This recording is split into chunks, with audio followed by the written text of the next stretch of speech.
इमामी के शेयरों में 27 नवंबर को जबरदस्त तेजी दिखी। एक समय शेयर 5% तक चढ़ गए थे। हालांकि तेजी कुछ कम हो गई। इसकी वजह विदेशी ब्रोकरेज फर्म गोल्डमैन सैक्स की रिपोर्ट है। ब्रोकरेज फर्म ने इमामी के शेयरों के अच्छे प्रदर्शन का अनुमान जताया है। उसने इसे खरीदने की अपनी सलाह बनाए रखी है। इसका असर शेयरों पर देखने को मिला। इमामी का शेयर 27 नवंबर को 538.45 रुपए तक चढ़ गया था। ये कारोबार के अंत में 2.71% की मजबूती के साथ 528 रुपए पर बंद हुआ। लगातार दूसरे दिन इस शेयर में तेजी देखने को मिली। गोल्डमैन सैक्स ने इमामी के शेयरों के लिए 825 रुपए का टारगेट प्राइस दिया है। इसका मतलब है कि शेयर में 50% से ज्यादा तेजी आ सकती है। ब्रोकरेज फर्म ने कहा कि अगली 4 तिमाहियों में कंपनी की अर्निंग्स में स्ट्रॉन्ग रिकवरी देखने को मिलेगी। CNBC TV 18 ने ये खबर दी है। गोल्डमैन सैक्स ने अपनी रिपोर्ट में कहा कि इमामी की ग्रोथ और वैल्यूएशन का FMCG सेक्टर के साथ कनेक्ट नहीं दिख रहा है। कंपनी की ग्रोथ अच्छी है, लेकिन अर्निंग में उतार चढ़ाव की वजह से इसका पता नहीं चलता है।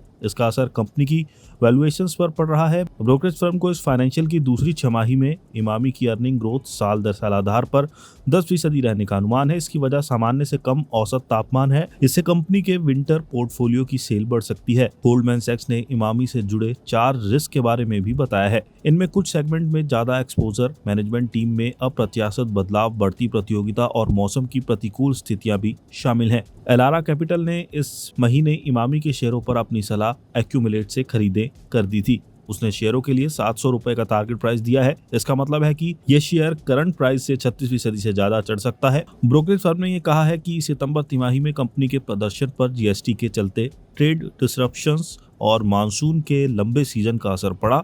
इससे घरेलू बाजार में सेल्स पर दबाव देखने को मिला है। एलारा कैपिटल का कहना है कि दूसरी तिमाही में वॉल्यूम सामान्य हो जाने से मार्जिन में रिकवरी देखने को मिलेगी।